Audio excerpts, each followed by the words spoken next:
right, and it's looking like, yeah, we're gonna get deep to start. Let's go. Oh, deep versus frostbite mid-range. Okay, all right. I am excited.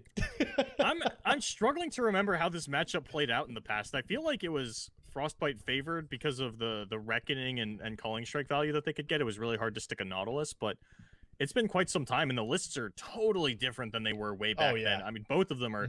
I mean, this isn't even Ash Sejuani, right? Like, this is Ash LeBlanc. Captain Farron wasn't in the deck back then because it wasn't a good card.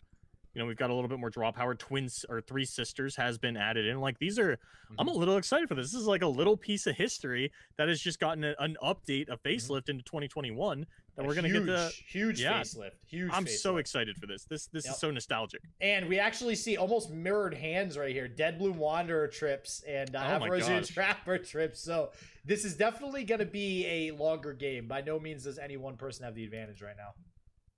Although maybe I'd argue having 3 Avarosian Trappers might be a little bit better there. Maybe. I mean, this is going to get random deep pretty quickly, and that Maokai win con, you know, something that you need to be cognizant of. All right, I will be right back. I hand it over to you, Boulevard. All right. Yeah, now you're stuck with me, chat. You're locked in here. I heard that. God damn it. All right, now he's really gone. I heard the door close. Now you're locked in here with me, chat. And guess what we're going to do? We're going to run some gambling, some illegal of Runeterra gambling in the chat. I don't actually know how to set that up. That would have been really cool, though. But we are going to get a couple of trades. Random doing a pretty good job at hanging onto the board where he can, though he is going to lose this Maokai. He's going to be able to get down at least one challenger with it, and that's why we saw the trades go the way that they did. And honestly, Bl1ndBadger hasn't been the luckiest with these Yeti hits. I mean, we are seeing one on turn 2. He's got 2 in the deck at this point, so it was pretty likely we were going to see one now. Ooh, Lost Treasures toss. Those treasures could come up really big in a matchup like this. The Keel Breaker is going to kill everything for the most part. These units are going to cap out at 5 HP, especially with the LeBlanc happening rather than the Sejuani. So, you know, we're just a little bit lower on the HP end. And honestly, things are looking kind of rough on Badger's side in the card advantage department. Random's already down to 19 cards in deck, which means that 7/7 fish is going to be able to kill anything that we want it to. Which, I mean, even includes this Enraged Yeti. This Sea Scarab's going to turn into a 4/5, and I think that's one of the things that, like, is so underrated. The fact that we finally got a cheap sea monster, yes, includes your Jaw Hunters and your Slaughter Dogs, but if you can actually just, like, find a 2-mana 4/5, that's so impactful, and this is going to put us deep. We don't have the mana for the Devourer, but this is where Random really starts to take over the game, where this Devourer gets to kill a Yeti and block another Yeti. It's so backbreaking for Badger, who really needs just to find one of his draw spells off the top. And okay, we are still running the full 3 Trifarian Assessor. I have seen some players go down to 2 since we are playing. Remember to take a breath. So we have gone down to. Oh, I'm back. You can breathe. Well, we've seen players go down to 2 Trifarian Assessor because of whispered words, but we are still on the full 3 here. But we have to find it right now, and we find LeBlanc instead. Oh, yeah.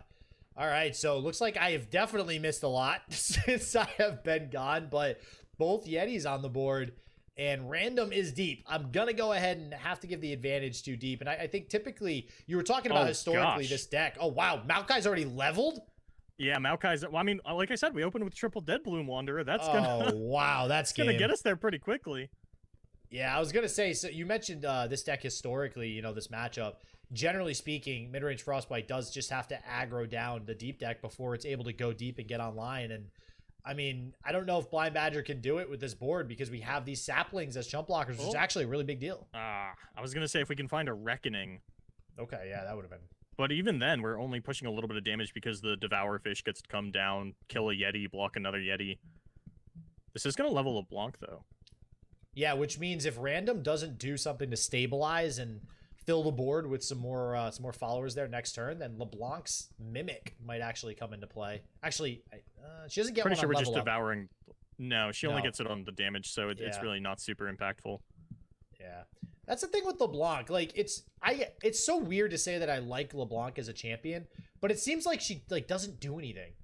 Like, you know what I mean? Like, it's you finally get the Mimics, and by the time you get Mimics, the game's over. Right? Yeah. Like you don't even really... Mimics very rarely are her closing out the game. Even in LeBlanc's Sivir, you don't really see it often. I do like that it has given us a mainstay champion in the Frostbite mid-range, though. Like, Riven came and went, and I think LeBlanc has really given us that second champion that we were kind of looking for. Yeah. And I really like her place in the deck. Oh, yeah, yeah. That's what I'm saying. Like, it's weird. Like, I think she's good. I just don't think she really does much more than just provide a 5-attack unit that just goes ham. Like, it's a quick attack unit. It's aggressive, and it does work. It's, you know, an extra 5-attack unit for that extra draw. So, but we are going to get another Yeti, but unfortunately, I think it's a day late and $1 short for Bl1ndBadger. This is way too big of a board for Random. Bolt Devour is going to come down and devour up some Yeti meat there. And there's the Shen emote. Random taking it with deep, baby. We got deep like we wanted, Boulevard, and god damn did it do a good job. If you were gonna eat a Yeti, which kind of like what kind of meat do you think it would be comparable to? I knew you were gonna make a comment when I said Yeti meat. Like I didn't know what it was gonna be though. What type of? I'd probably say like beef. Yeah, like steak. I could see that. Yeah, or like steak. It's definitely not cows chicken. are kind of muscular, right? Yeah, like I'd compare a Yeti to a cow before. Yeah, and like Yetis definitely have to be like fatty to survive in that kind of climate, right? Yeah, 100%. Yeah. I could see beef.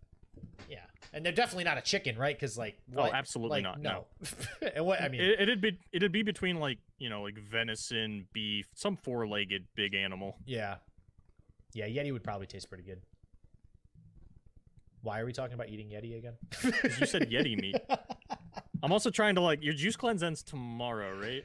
Yes, yeah, but Do you have like a massive steak meal planned for right after? No, unfortunately, because I did research, and most people when they do that, they just gain all the weight back. That makes sense. I have to like slowly bring myself back into like normal food. So unfortunately, I have egg whites and oatmeal. I can't wait. It definitely worked though. I 10 out of 10 would recommend. It's called Squeezed, and it's 7 days. I don't know if we want to turn into like the dietitian recommendation stream for Legends of Runeterra, where you start giving out advice on the juice cleanse you did once. Hey, all I'm saying, in 5 days, I lost 7 pounds. I weighed myself up to the first 5 days. I lost 7 pounds. I don't know if that's healthy. It's not the healthiest way to lose weight. Like that's not the reason you should do it. Yeah, but. I mean, I've done like diets and stuff in the past where like I lost a decent amount of weight, but now I'm trying to like do that thing where like you change your lifestyle, like you make sure that you can lose it and keep it off because you're just like getting into good habits and stuff like that. Yep. So in 2 years, I'm gonna be shredded. I'm gonna be hot as hell. I'm holding you to it. I'm holding you to it, Boulevard. All right, but now we get to see Aphelios. We get to see if Random is able to take Aphelios back to his former glory here. And against this Azir Lucian deck, which, I mean, we saw it take home a pretty good win earlier on in the day, but we haven't seen it too much. I mean, we've seen some triple aggro lineups. And I think, actually, the last triple aggro Dyna was not playing Lucian Azir, right? It was Pirate. I don't think we checked his lineup I think because we only caught him for the one game. I think it was Pirate, discarded. Oh, no. So who was it before Dyna? Ferreira? Maybe it was Ferreira. So, and I think that was discard Pirate and... Nightfall. So I could be wrong about that, but either way, we haven't seen it a whole lot today. And, definitely not. We are going to get the Valor though, and Valor's so big in this deck. You know, the whole interaction. I love the interaction with Emperor's Deus with scout attacks, being able to summon just so many Sand Soldiers over and over again. Like you said, it's kind of the realization of the ephemeral dream without Shark Chariot. Oh, we really had 2 of those. Wow. Okay. A lot of resources just to get an extra Sand Soldier, but looks like it's going to be worth it. I mean, it's technically 2 extra, right? Because of the scout attack, and yeah. I mean, yeah, I don't hate it. My concern is that like it's really not that much damage being pushed this turn. We don't get to take advantage of the 6 damage from the Shaped Stones because we're not attacking with Azir, and ultimately those were used to push 4 additional damage. Yeah. Which sounds good, but when the trade-off is 2 cards that would otherwise represent 6 damage, it might have just been better damage-wise to just shaped stone one of the sand soldiers if that's the route you wanted to go. Yeah, and I don't know if 4 damage right now at this point in the game is that important. It's when you're going up against, again, Targon, lots of healing. We see star shaping in hand, right? We'll have to see how much it stacks up. You know, how long can this Azir actually live? But if Random wants to, we can just kill it right now. Yeah, there it is. And what is this? What is this at? Oh, there's... Okay. There's a flower child. Oh, Lulu. Where's Lulu at? Give me my girl. And Lucian. That's who you want to pick as your girl? Is Lulu? My girl Lulu, man. She's a Yordle. Don't be hating on Yordles. So, Lucian, though, going to come down. And I don't foresee a good way to level up Lucian quickly. I mean, we're going to have the Sand Soldier, sure. But that's going to be a long and arduous process. On the bright side, Inspiring Marshal and this aspiring... Oh, wow, that's aspiring as well. Sorry. All right. Inspiring Marshal and aspiring Chronomancer. Wow, that sucks. I actually didn't know this card had an adjective. I've just always called it Chronomancer. Yeah, that's right. Yeah. I had to click on it before I...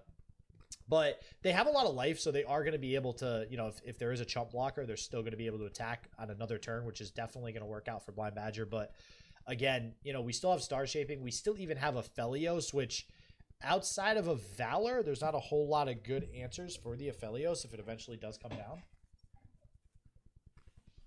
Yeah, and Paddlestar is going to be able to take out the Inspiring Mentor because we did, or the Inspiring Marshal? That's the one. The Inspiring Marshal because we did attack with it.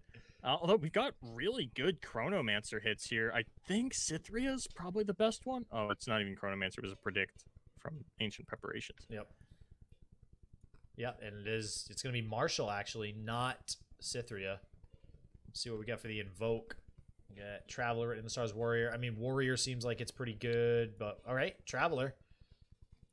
And, I mean, it definitely looks like Random is on the back foot a little bit, but I don't think we're too worried when everything's said and done. What is that Tri-Beam Impropulator at? It's decently. It's at 3. Yeah, this was my concern with this list, is that it's just a little bit too slow. I mean, we still haven't found time to get down Aphelios. We could probably get it down here, and that'll give us a gun, but, you know, it's just so slow. Because I don't feel like this is the kind of list that's going to be able to constantly push out 2 cards in a turn. Yep. Especially if you ever get forced to use your second gun in the same turn that you use the first. But it is going to take up the Tri-Beam really quickly, so we shall see. Yeah, and that, you know, that's where that 3 mana comes into play that you were talking about as, you know, potentially killing Aphelios, where if you, like, if you even get 2 guns off in a turn, that's 6 mana, and you have to play 2 other cards with the remaining mana that you have left, which is going to be 7. Like, that's a lot. That's a big ask.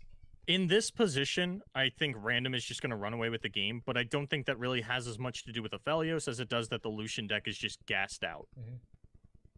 And honestly, I don't know how much this Aphelios is going to do. It might just have to here.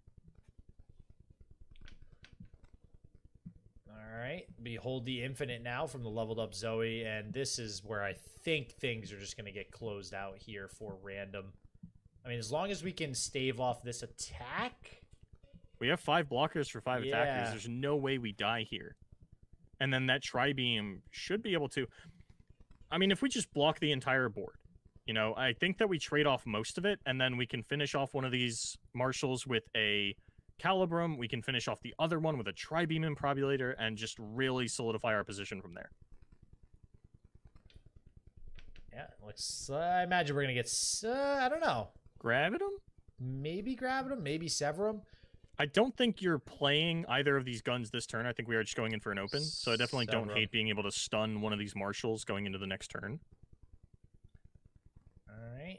So we can go ahead and set up all of our chump blocks here. I think we're okay. Because we picked Severum, I think we're okay taking a little bit of damage here. Yeah. I'm actually surprised to see the block with the Zoe. I'd say it might even be okay to take the 4 from the Inspiring Marshal, but that might be a little risky. I mean, going down to 4 health there. But I don't know. With Severum and Star Shaping, I'm really surprised that we just... Oh, that's right. Sleepy Trouble Bubble. Another Zoe in hand. Never mind. I take it all back. And if anything, you want to sacrifice the Zoe at that point because then you can give everything elusive. So I definitely like that on side of Random. So we're probably looking at lethal with the Severum. Because we should be able to Severum into Infernum. Is that lethal? 3, 7, 9, 12. Zoe? Yeah, okay. It's lethal from random. 5, 6, 7, 8, 9, 10. Yeah, yep. Yeah, we should be good to go. Actually, wait. With the well, now it is. Yeah, because I mean we're still whatever pops out of the tri-beam that gets the elusive as well. Yeah. It's all the same. Wow, that's a card that's never been played, huh? Yeah. What does this thing do? Jesus. It's nasty in Expedition, but oh, that's great. yeah, right. I mean, to be fair, there are certain cards that are like mostly there for Expedition, and then they get balanced around it. Like I know the card that you were really excited about, the 6/4 with Reputation. It costs 2. They were like, this is a change that's just for like Expeditions and normal games. Yep. It wasn't even like this isn't for tournament play. They were like, this isn't even for ranked play. Yeah, I'm still convinced that card is gonna end up being okay. We'll see. But one day. But Random though, taking it home there. Gonna advance to 3-0 record actually. So good on Random.